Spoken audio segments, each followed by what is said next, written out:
of individuals, and you will have to go into a garden like this, and you will have to know how to act and how to dress and everything else. And if you stick to the basic things like we have tried to show you, you usually can't go wrong. Of course, if you come from planet Earth with a sweater and a shirt and pants like they wear here and go to another creative garden, and they might not dress exactly like. In fact, they may be ahead of you, and you may look like an old-fashioned Joe, like they say that they sing in little towns. So, They wondered if they weren't from space. But even still, you could quickly update yourself according to the same patterns. I don't mean the patterns or design that you're wearing, but according to the way the more conservative, neat individuals dress. Guidelines. At that time, using that as the guidelines. Now, all of these things are to teach you things, to teach you how to respond. Like we have bought sweaters and jackets and shirts and pants and everything that we could think of that you could possibly need. I mentioned jackets. And let's say that you have on a nice pair of pants and a nice shirt, but then you go drag out an old jacket. In a sense, one that Lynx didn't even buy for you, which means the next level didn't even buy for you. Just happened to be one in a wardrobe. And mix them. How would you feel if you saw that? How would you feel if you saw somebody do that? Can any of you come up with an answer? It's an insult. Right, it's a put down. Simply because it's like I want to wear what I want to wear, and I don't like what you have given to me to wear. Now, in a sense, you want to, if you cared, if you were an individual who did that, then you must care an awful lot about your own individuality and how you want to make your own decisions about what you wear, and therefore you have some work to do with yourself. Can you see that? Now there are a lot of things. Suppose there wasn't another jacket, which we can't believe that there wasn't, that you could wear. Do you have to wear one of those? Couldn't you wear a sweater, a heavier sweater? But why would you resort to something that was never purchased by older members? Now, if you had limited clothing, I mean very limited, like what you all have had in the past, then we could overlook it.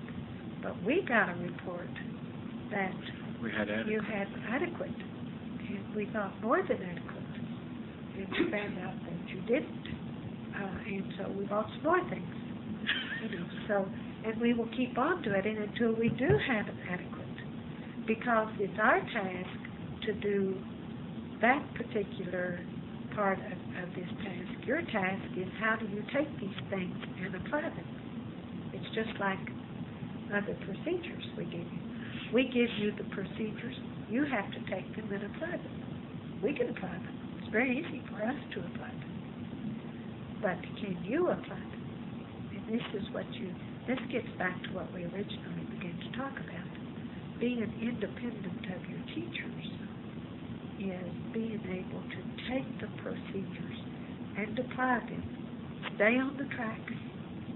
Don't inject your own ideas into things. Don't be influenced by somebody causing you to break a procedure. Don't be asleep mentally. Or headstrong. Trust the check partner routine. Right. Know that it works. Don't feel like you have to have an answer. You could do something wrong. We don't have to go through all that. I mean, you all know those things. But this is what we want you to work on. These things. pursue to the next level, you can function and stay on the track without your teachers having to get you back on the track. I feel like you have done very, very well in the help wanting meetings. Only a few times have you gotten off the track. But then we mentioned it to you, and if the reports that we receive are right, we feel like you're doing real well in that way. But the most important thing is how you handle procedures, how you keep your vehicle under control, the strength that it takes in order to be able to do all those things. Show the next level you are strong in this way. Now you can. Okay, we'll talk just a few minutes, hopefully, about part of the sideline of your classwork, which is understanding some of the workings of this jail school that you're in. Even though this doesn't particularly affect one way or the other your successful effort at your own course. In other words, this kind of information is more philosophical, so to speak, or kind of just helping you see how this garden grows or how it's being used. We gave you some terminology in the last few meetings that we want to change a little bit. And like we gave you a term that we used, inner mind, I believe, that we said. And we were referring to your subconscious. Are you with us so far? And we were saying that subconscious was your was the way your inner mind works according to what you were genetically, plus what what you had been programmed genetically and what you had been programmed in this lifetime. Are you with us? Now we want to change that inner mind and call it soul. Okay? And so we'll use three things. The body, your vehicle, is one. The unconscious, or the subconscious, as the soul. And we'll use your next level mind, we'll make it synonymous with spirit. Okay? Now, once you've made that, let's do that once more. What were they in, Tony? Vehicle, the body. Okay. 2, what you call the inner mind, is the soul. What was another term for the inner mind? The subconscious. Okay. 3 is next level mind, or next level mind, which is now spirit. Okay. Now, had we talked to you these terms a long time ago, instead of going full cycle with you, we would have been spiritualists, wouldn't we? But now that the only reason we're changing these terms is because they're a little bit more accurate, even though they are just words to hunt for an explanation. There's an interesting understanding that Jesus told James in this same book that we made reference to earlier, when he was saying, don't forget that your soul, or that your vehicle, your body, desires the soul. And your soul is loves evil.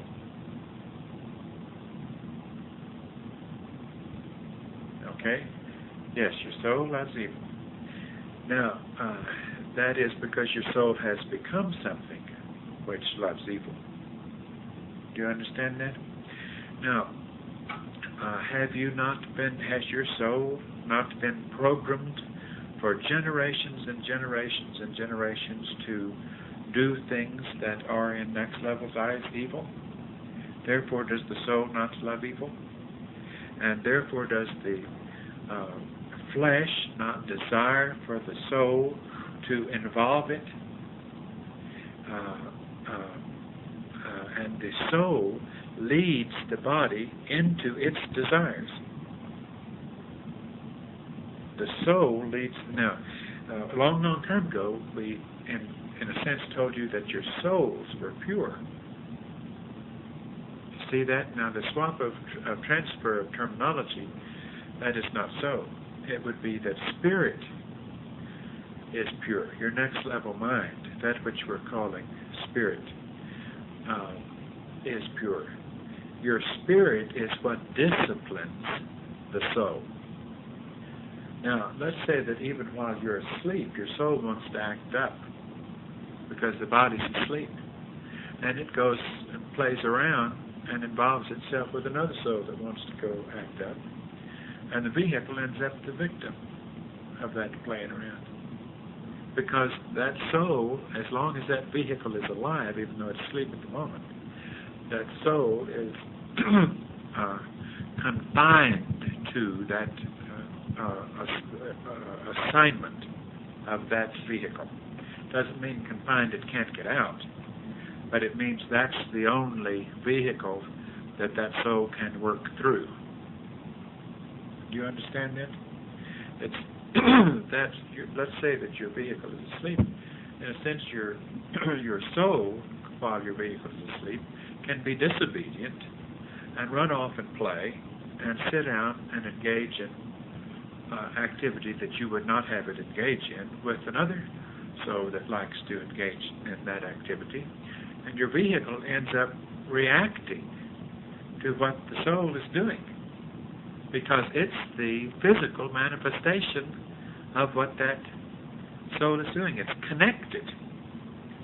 And it always has that feeling. You wake up with that feeling, or you have an emission, or you whatever it is that happens as a result of the soul's ill conduct.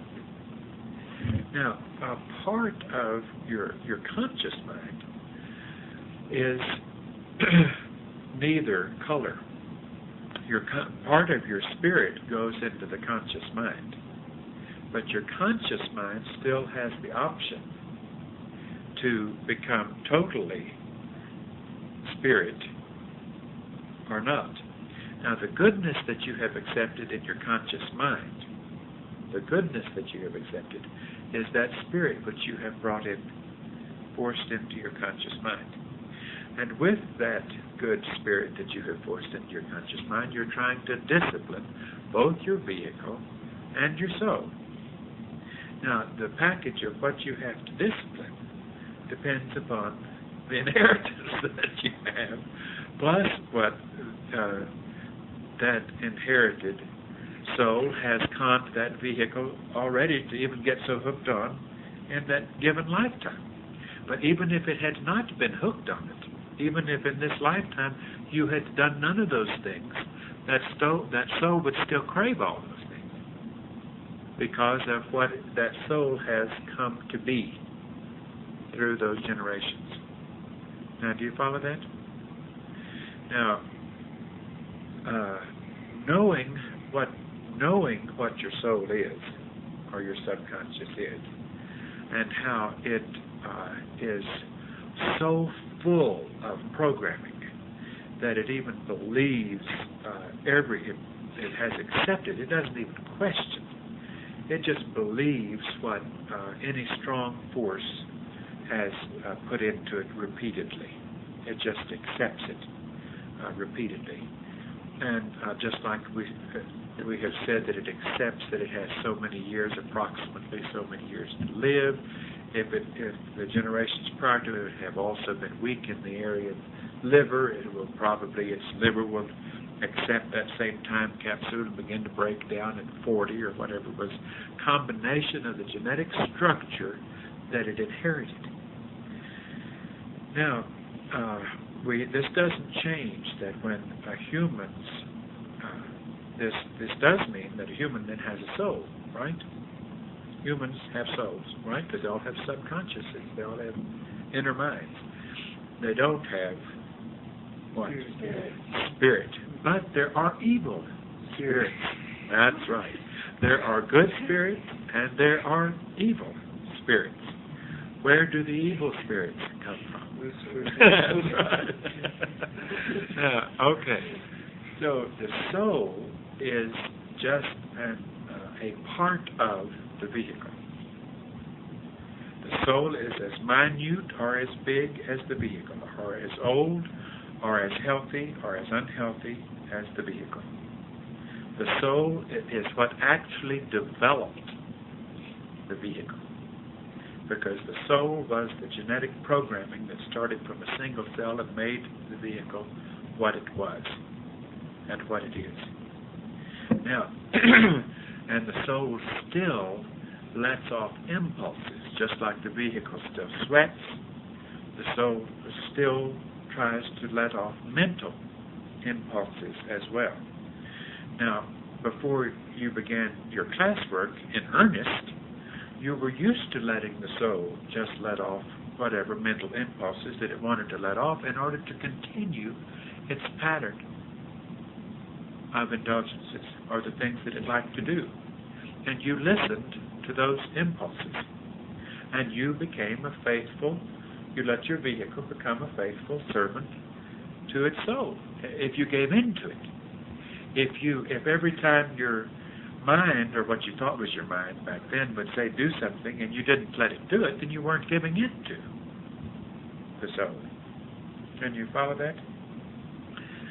So the important thing is that you realize that every time you gave in to the desires of the soul, it was like you were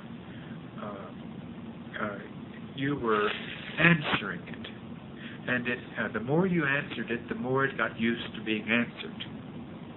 In other words, it would say, I want to do so and so, and you would push the key on the keyboard of the computer. Okay, let's do so and so. And the more frequently you did that, then the more frequently it would ask for it and expect a response. Also, the more you began to take on an almost automatic characteristic of typing in, okay, I'll do what you want me to do. So stopping that which you have done in cahoots with the soul requires even an extra effort of discipline, because the soul acts like, well, for heaven's sakes, for X number of years, all I had to do was flick, and you typed it in for me, and we went and played. We went and did exactly what I wanted to do. And what is wrong with you? Now, the soul still has that same program. It's all still there, as you well know. You all well know, but the more spirit that you get in, and the faster that you have, like T was talking earlier, the amount of keenness, the amount of alertness, so that you recognize that is nothing but an impulse of my soul trying to keep me from doing what I want to do and make me do what it wants to do. It gets its pleasure out of what it has been programmed over generations to believe was pleasure. And therefore it will continue to ask for what it has been programmed to ask for all those times, in combination of what put it together, in combination of the grandparents of mother combined with grandparents of father, end up combinations of those. So, do you understand? Do you understand what that is? So the only now let's say that the vehicle dies. What happens to the soul? Soul goes back into the bucket and becomes a part of.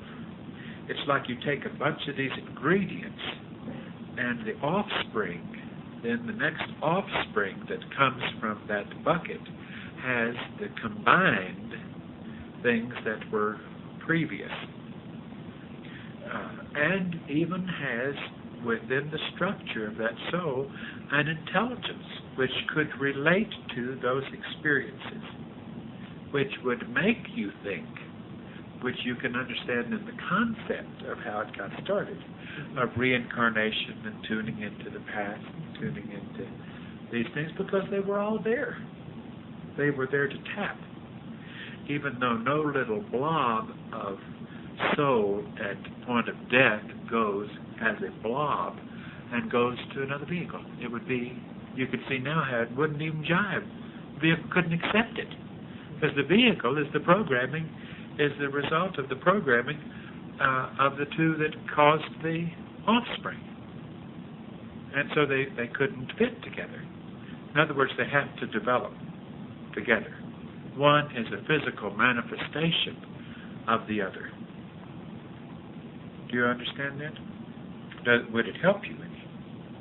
Or does it help you any? And to understand that what your conscious mind gets is impulses from your soul plus what you are forcing in of the spirit. That's what's in your conscious mind. So you want to carefully sort out and see them very objectively, that anything that is unlike next level conduct or next level ways, or contrary to perfect goodness, as we see perfect goodness, is impulses of the soul coming into the vehicle, registering, or still habits of the vehicle's acceptance of the soul. Do you follow that? This doesn't change what we had said to you before, that the soul still has no judgment, cannot make decisions. It has no reasoning power. It merely is a product of its experiences and its indulgences. And you can still program it. And you can still program it. In Still fact, want this to should help you program it better. This should help you program it better. Because you should be able to sort out the impulses that come into your brain, the source of them, better.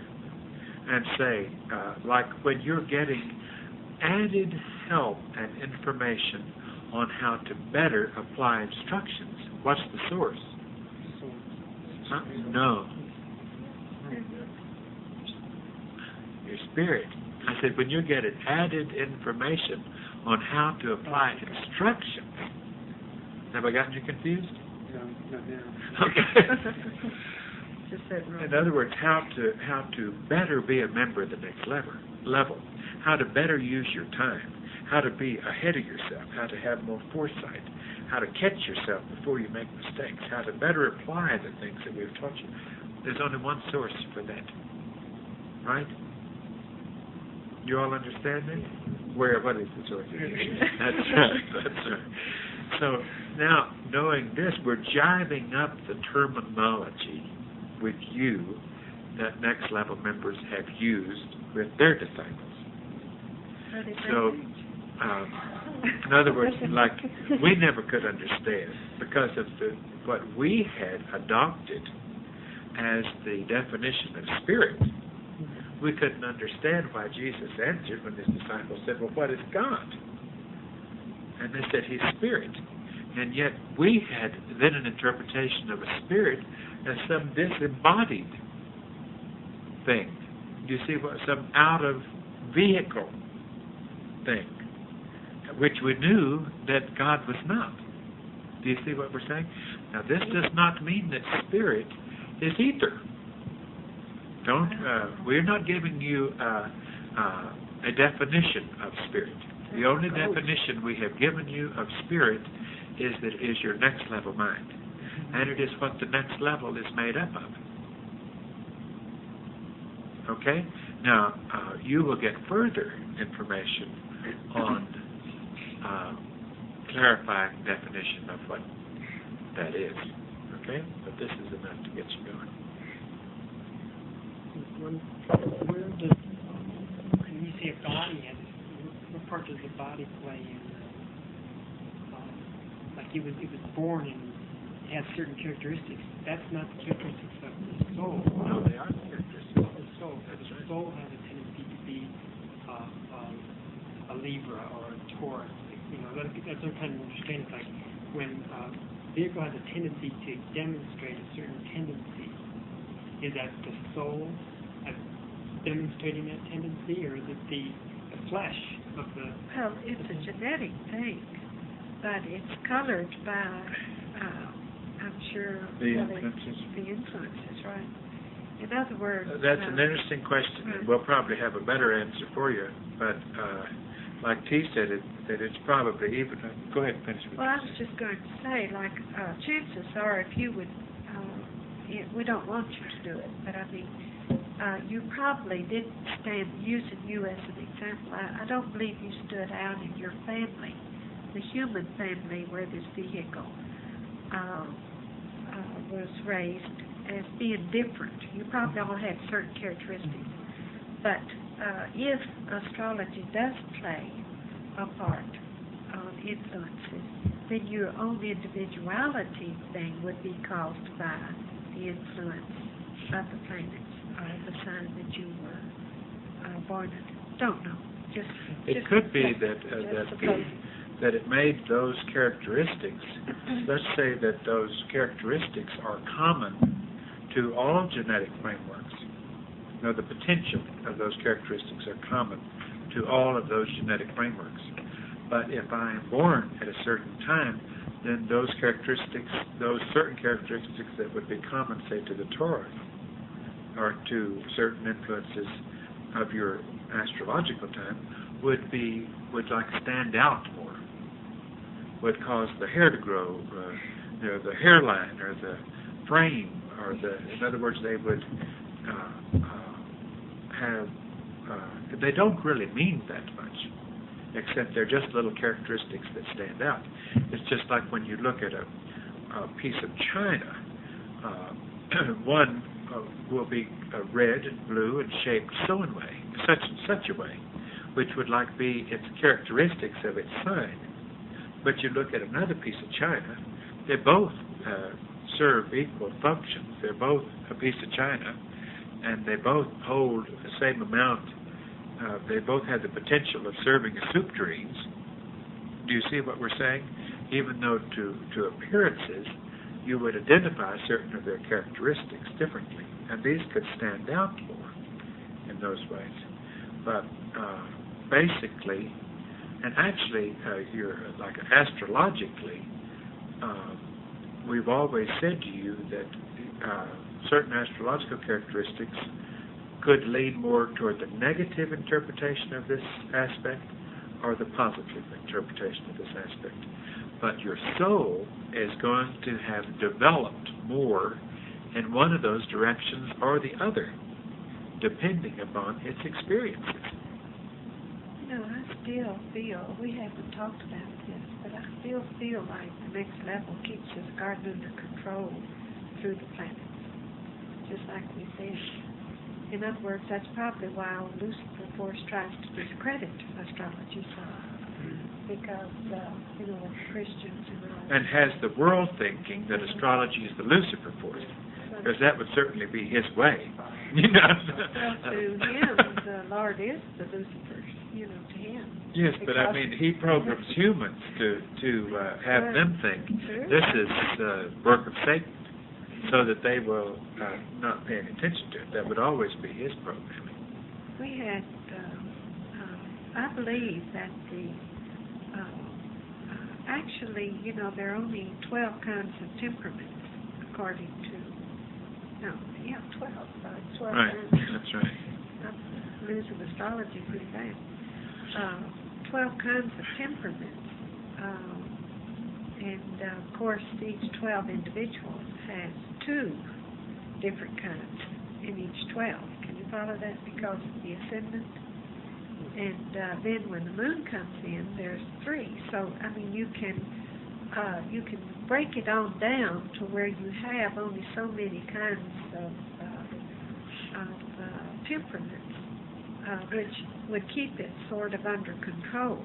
I had to a certain degree. I had a thought on this line that I didn't share with T, but T will correct me if it isn't right, and that was that let's say that the genetic combination of a particular soul waited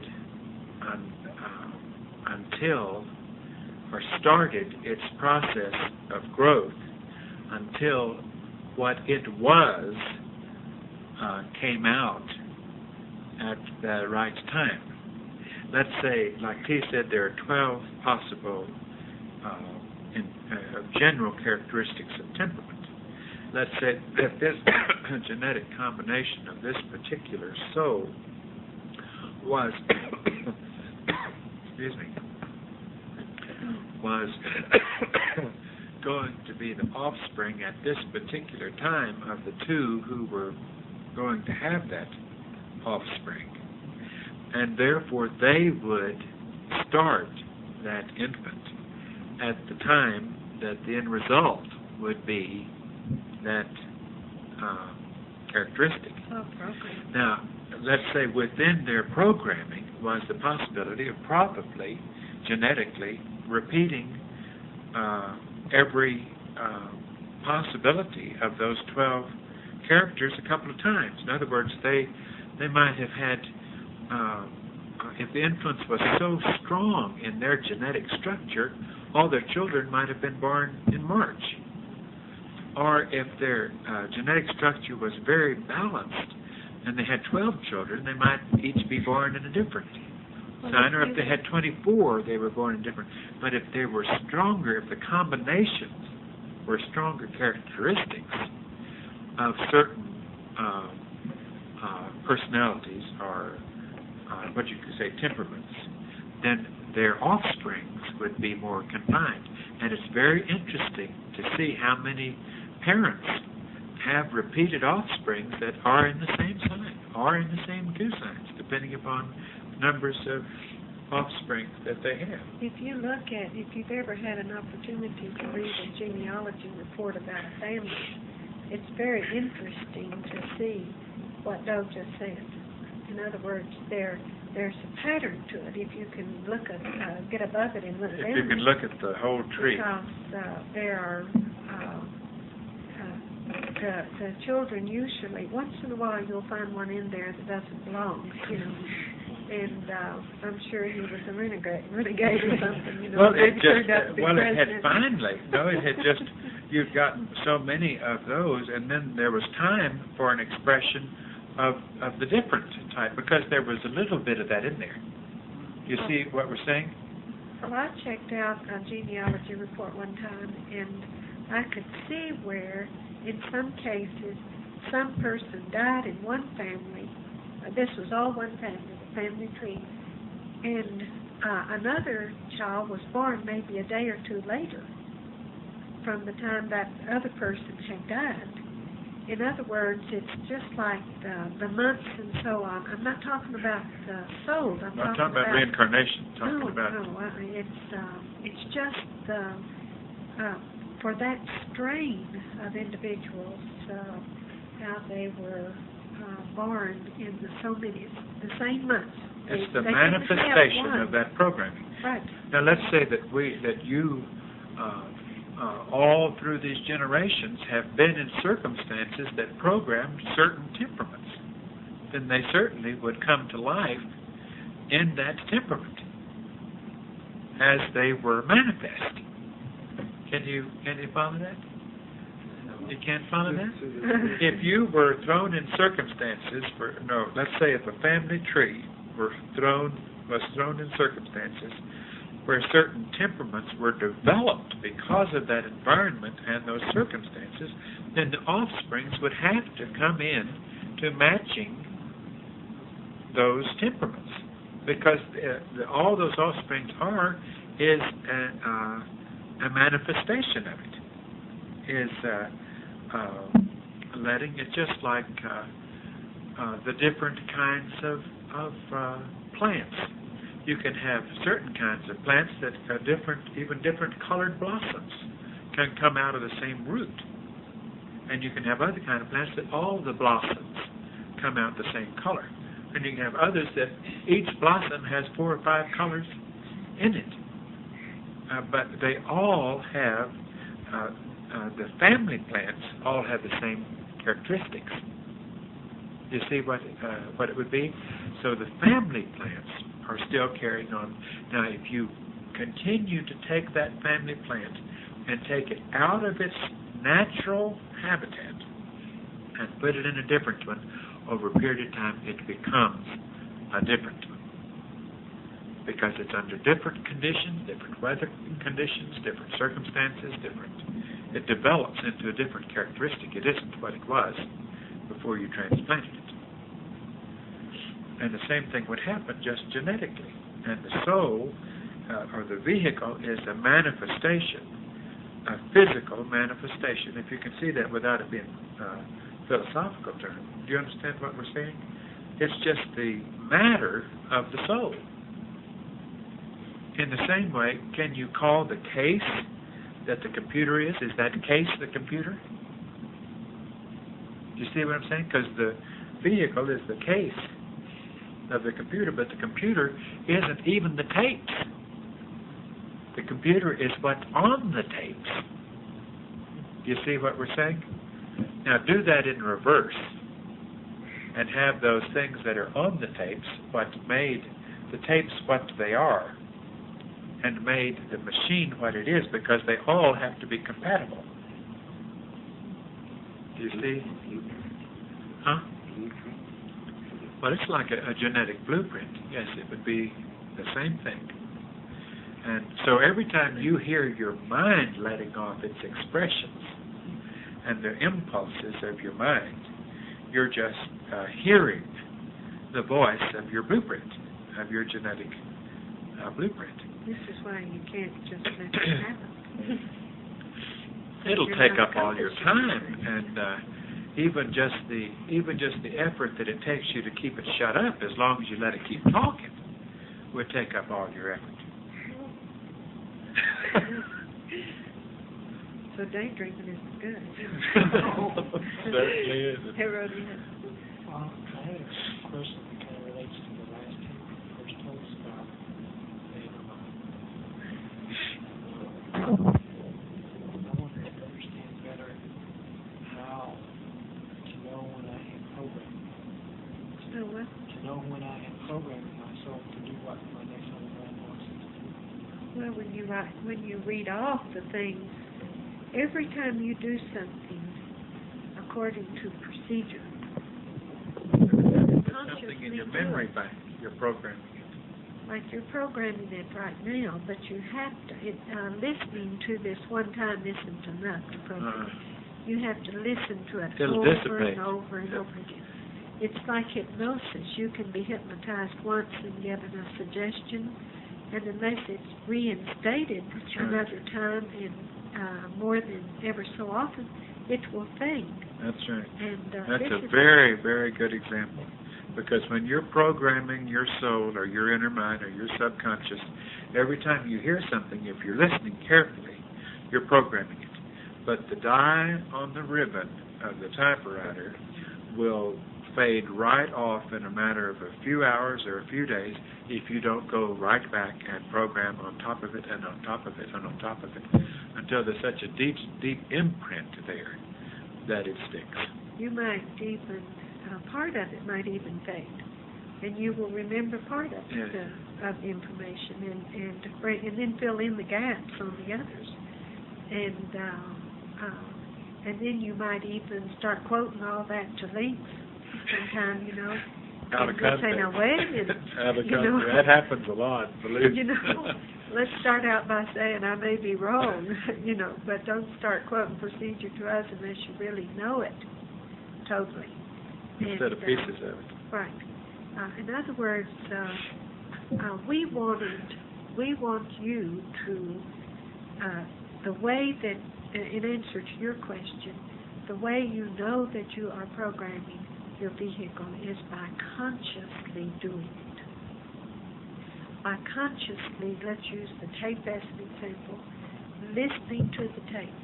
Not once, not twice, not 3 times. As many times as you possibly can. It doesn't mean you sit down and forsake everything else just to listen to the tape. Doesn't mean that. But and then when you are doing things, keep it going over and over and over in your mind until you feel like you know it. And believe it or not, you will feel like you know it. It's just like the list that you all made of things that you wanted to program your vehicle. What is it? Program your vehicle? Period? Anyway, what you want to the information you want to program your vehicle with. Because when you program your vehicle, it goes right to the soul lineage. You wouldn't do it just 3 times a day when you're doing meditation. Every time you have a moment, you say whatever it is that you want to say. Keep it going in your mind at all times. But then you don't want to do it at the sake of breaking other procedures. That's the only way you can do it, by repetition. This is why we keep going over the same thing over and over again. And each time we may add a little bit more, a better understanding, and hoping that eventually your computers will be programmed enough that you all can take hold of it and begin to put it into action. So while I'm sitting here, I'm making a conscious effort to just absorb what you're saying and understand without having thoughts running through my head of, well, I read something different, or they didn't say that last time. How come those were in black rooms? As long as I have all those thoughts completely turned off, and all I'm trying to do is just take the information you give me as deep into me as I can get it.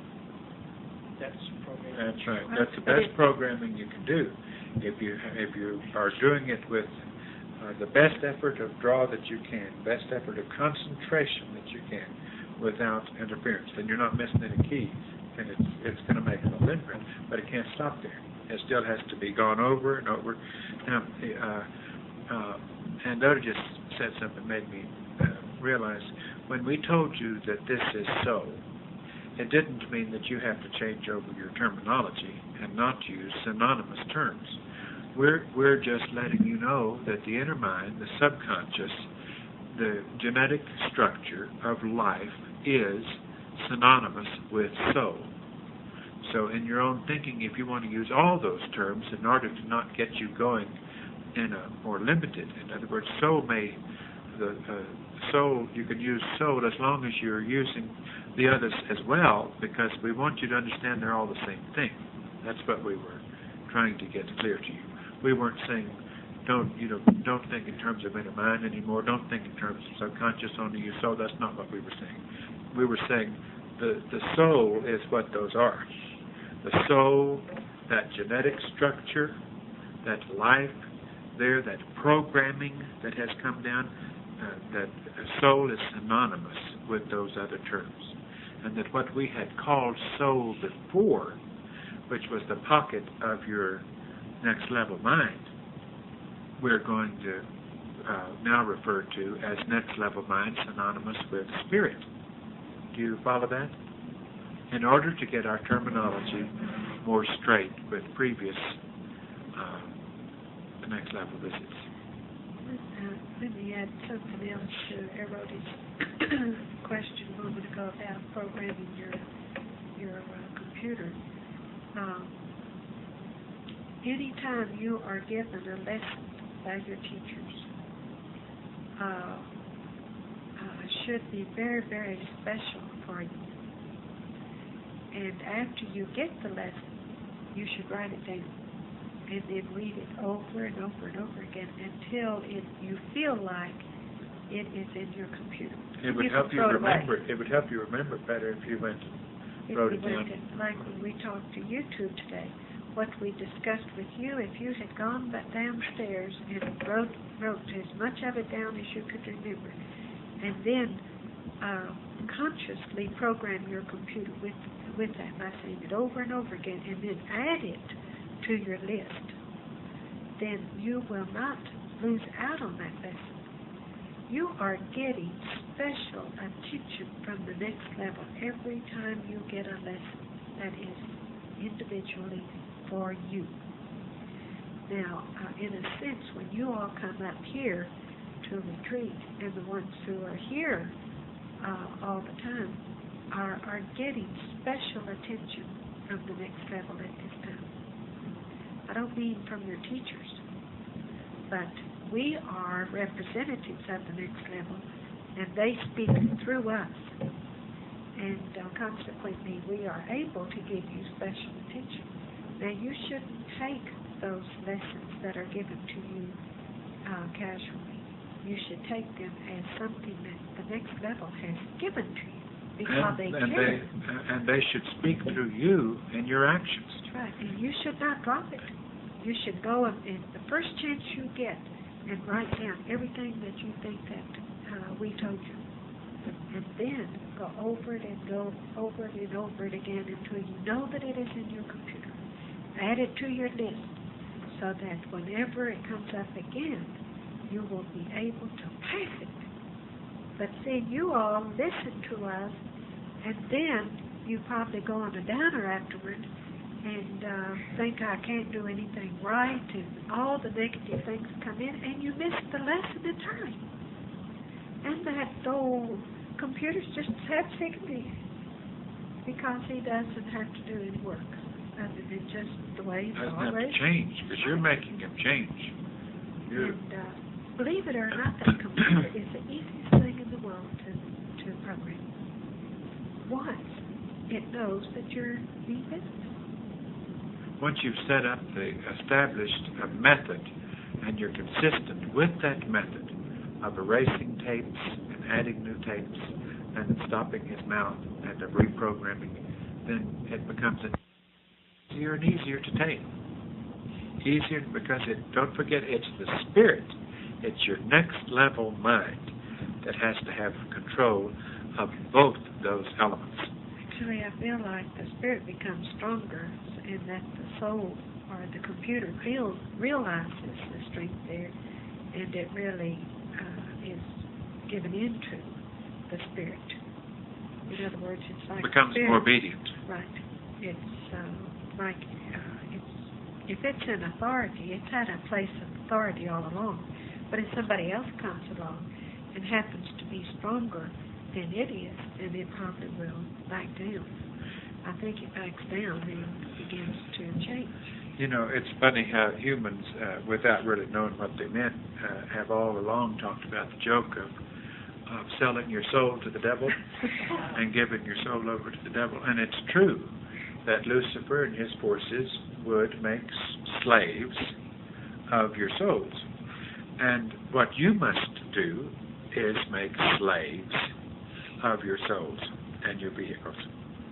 In exactly the same way, but your conduct will be totally different from those that Lucifer and his helpers have made slaves of. They program their slaves so carefully to know that they are not slaves. And you are programming yours to know that they are. What's his finish? You bet. Who's going to have the greater control? You know, who's going to have the greater control?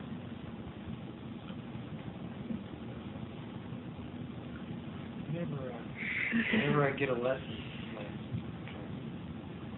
Winston occurs and I'm talking to them, they tell me I need to do such and such, and my soul and my vehicle want to respond in old ways.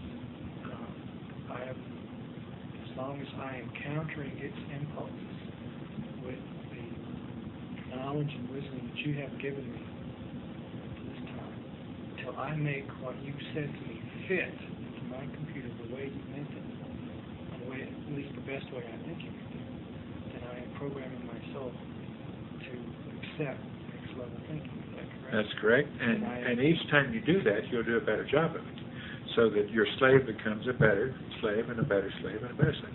Now, what does a better slave end up being? A better tool, a better tool, a better tool. The more you have to not even be aware of slavery, the more you have your slave a robot, then you have a good tool. Instead of arguing with the slave. You know, the slave wants to be free. I want to be free. I don't want to be. I want to do what I've been doing for all these many generations. And so the result that you're after, to the best of your ability, is to not hear, to have such a quick mechanism of stopping the fight and showing who the authority is, and merely getting the faithful service out of. A lot of times, it's almost if you can't stop the tape, then ignore the tape. You can learn to ignore the tape. If you command the tape to stop, and you can't always stop it, then you can stop paying attention to it and go right on about your business. And the tape will run out. And soon you will have forgotten that even the tape was playing because you weren't listening. And you have the capacity to do that. You actually have the capacity to do it. And during the meantime, you are making a perfect tool of your vehicle. Because when you're not making a perfect tool of the vehicle is when it continues to be an interruption, an interference with your efforts. When you're trying to program, do you need to keep addressing it as much as defining it that you're programming it? Like I frequently say, inner mind, did I do this? Whether or not you say that, it helps to think it. Whether you, well, that's what you're doing anyhow. When you're thinking it, you're saying it. Because it's like if you know your machinery, you have better control of it. And what we're trying to help you do is to understand the machinery you have to work with better. Because then you won't be wondering, what's the source of that? Why does that, where does that come from? Where does that thought come from? And now you know where these things come from. You should be able to recognize exterior influences as and define them from the soul's evil nature or from just a vehicular response. You should be able to tell the difference. And the easiest thing to do would certainly be able to tell the Spirit's effort. But the conscious mind is where all of that comes in for you to exercise your options. The conscious mind is that place where the Spirit enters in, the soul puts his 2 cents in, the outer lower forces put their 2 cents in. Your job is, can I identify them quickly enough, and have I learned the mechanism of putting them in their place? Because if I know the source, and if I also know the source I have to draw upon to counter them, and I'm learning the machinery of countering them, then I'm getting better and better control. So I have less and less interference. I just felt that you were addressing that part of the machinery. That you Oh, no, that's helpful. Sure, that's very helpful. You didn't run the risk of your conscious mind thinking you were talking to it, and it would just go in one way. Well, I don't think you can program your conscious mind. I might be wrong, but... Well, I think our conduct proves that. No, you can't. You cannot program your conscious mind. That's a play on words. Even it doesn't exist. In other words, if you say, I am going to not forget to do this, I am not going to forget to do this, I am not going to forget to do this, and you keep saying what you're not going to forget to do, you won't forget it. Your conscious, your soul will not let you forget it. If you make it register. Right. But you have to keep on saying it until it actually, until you feel it. Right, and you will feel it. To program your conscious mind would be like for the keyboard to put information into the keyboard. It doesn't make any sense. The keyboard goes somewhere. The keyboard goes into an apparatus that ends up with a tape, and you have put something in the bank. You see what we're saying? So you can't program the keyboard. The keyboard's just a tool that you're using to program something in. And when you listen to what we say, you're thinking your conscious mind is going to remember it. We are not stamping your computers. If we could do it that easily, we would have been doing it. No, you have to do it. There's no way we can do it. In other words, you have to take this information and stamp your computer with it. Over it and over. Repetition is the only way to do it. When you go to sleep at night, go to sleep with those things on your mind. and wake up with them on your mind. And if you awaken during the night to go to the BC, take them with you. Say it on the way. It just flood your computer with it because you want to get it done and get it out of the way. Now, when you're doing an experiment, you don't want to be so involved with your programming that you don't know what's going on. So you Because have when you're doing an experiment, it's when you should be applying your program. You have to put it in that. Even though you might have to stop once in a while and check your program. I think we're very I started. think so. Well, they'll never have time to listen to all of it. And you'll never get it into your computer. That's right. You